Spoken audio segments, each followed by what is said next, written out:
சிந்தனை. குடும்பத்தோடு பழகிற நேரத்தில், நமது பிள்ளைகளோடு இருக்கின்ற நேரத்தில், நம்ம மனைவிமார்களோடு இருக்கிற நேரத்தில், வேலையில பிஸியாக இருக்கிற நேரத்தில் 2 நிமிஷம் எங்களுக்கு இறைவனுடைய சிந்தனை வந்துவிட்டு போகிறது என்றால், நாளை மறுமையில் இறைவனுக்கு முன்னால் நிற்கின்ற நிமிடங்கள் எங்கள் உள்ளங்களில் வந்துவிட்டு போகிறது என்றால், இன்னும் எங்களது உள்ளங்கள் உயிரோடு இருக்கிறது என்பதற்கு ஆதாரம் அது. அப்படி வரல, இங்க வந்தாலும் வருகிறதில்லை என்று சொன்னால் அது இறந்து கொண்டிருப்பது என்பதற்கு ஆதாரம் அது. அது செத்துக் கொண்டிருக்கிறது, உயிரோட்டத்தை இழந்து கொண்டிருக்கிறது என்பதற்கு ஆதாரம். அன்புள்ள சகோதரர்களே, ஒரு முறை ரசூலுல்லாஹி ஸல்லல்லாஹு அலைஹி வஸல்லம் அவர்கள் ஆயிஷா ரலியல்லாஹு அன்ஹா அவர்களுடைய மடியில் தலையை வைத்து தூங்கி கொண்டிருக்கிறார்கள், தூங்கி விடுகிறார்கள். திடீரென ரசூலுல்லாஹி ஸல்லல்லாஹு அலைஹி வஸல்லம் உடைய கன்னங்களில் 2-3 கண்ணீர் துளி விழுவுது. உடனே ரசூலுல்லாஹ் எழும்பினாங்க. அது பட்டு ரசூல் ஸல்லல்லாஹு அலைஹி வஸல்லம் எழும்பினாங்க. பார்த்தா ஆயிஷா ரலியல்லாஹு அன்ஹா அவர்கள் அழுது கொண்டிருந்தார்கள், கண்ணீர் விட்டு அழுது கொண்டிருக்கிறார்கள். குடும்பத்தோட இருக்கிறார்கள், அவர் பள்ளியில இருக்கல, மார்க்க மஜ்லிஸ்ல இருக்கல, மார்க்க உரையில இருக்கல. ஆனால் ஆயிஷா ரலியல்லாஹு அன்ஹா அவர் அழுதார்கள். ரசூலுல்லாஹ் எழும்பினாங்க. இது என்ன ஆயிஷாவே, ஏன் அழுகிறீங்கன்னு கேட்டாங்க. அதுக்கு ஆயிஷா ரலியல்லாஹு அன்ஹா சொன்னார்கள், எப்படி சொன்னாங்க தெரியுமா?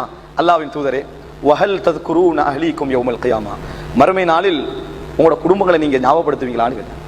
மறுமை நாளில் உங்களது மனைவிமார்களையும் உங்களது குடும்பங்களையும் நீங்கள் ஞாபகப்படுத்துவீர்களா, உங்களுக்கு ஞாபகம் வருமா என்று ரசூலுல்லாஹி ஸல்லல்லாஹு அலைஹி வஸல்லம் இடத்தில் கேட்டவுடன் ரசூலுல்லாஹி ஸல்லல்லாஹு அலைஹி வஸல்லம் சொன்னார்கள், 3 இடங்கள் யாருக்கும் யாரையும் ஞாபகம் வராது.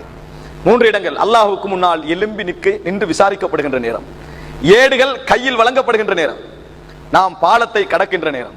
உலகத்தில் யாருக்கும் ஞாபகம் வராது என்று ரசூலுல்லாஹி ஸல்லல்லாஹு அலைஹி வஸல்லம் அவர்கள் பதில் சொன்னார்கள். அன்புள்ள சகோதரர்களே, இதை நம்ம நினைக்க வேண்டிய விஷயம் என்ன தெரியுமா? கணவனும் மனைவியுமாக சந்தோஷமாக இருக்கின்ற நேரத்தில் இதே சந்தோஷம் நம்மளுக்கு சொர்க்கத்தில் இருக்குமா என்று நினைக்கிறார்களே, அவர் இன்னும் அதாவது ஒரு உயிரான ஒரு உள்ளத்தோடு வாழ்ந்து கொண்டிருக்கிறார் அர்த்தம். இந்த ஞாபகம் கொஞ்சமாவது வருதா சகோதரர்களே? மறுமையோடு ஒட்டிய உள்ளம். நம்ம உலகத்தில் பிஸியானவர்கள் தான், உலகத்தில் தேவை உள்ளவர்கள் தான், உலகத்தில் கஷ்டப்படுகின்றவர்கள் தான், உழைக்கின்றவர்கள் தான், நேரம் இல்லை தான். ஆனால் அந்த நேரம் இல்லாத நேரங்களுக்கு மத்தியிலும் எங்களுக்கு சில நிமிடங்கள் இறைவனை பற்றிய ஞாபகம் வந்து அழுகிறோமே, அதை நினைத்து கணக்கு போட்டு துடிக்கிறோமே, அதை வைத்து மாற வேண்டும் என்று நினைக்கிறோமே, அது இருக்க வேண்டும் சகோதரர்களே. அந்த ஒட்டிய தொடர்பு இல்லாத வரைக்கும் ஒரு காலமும் இந்த உரைகளாலும் எந்த வழிகாட்டுதல்களாலும் பிரயோஜனம் இல்லை. காரணம், நாங்கள் அந்த சந்தர்ப்பங்கள் மாத்திரம் காது கொடுப்பதல்ல, எங்கள் உள்ளம் அந்த உரைகளால் வாழ்ந்து கொண்டிருக்க வேண்டும். எங்கள் உள்ளம் அந்த உரைகளால் வாழ்ந்து கொண்டிருக்க வேண்டும்.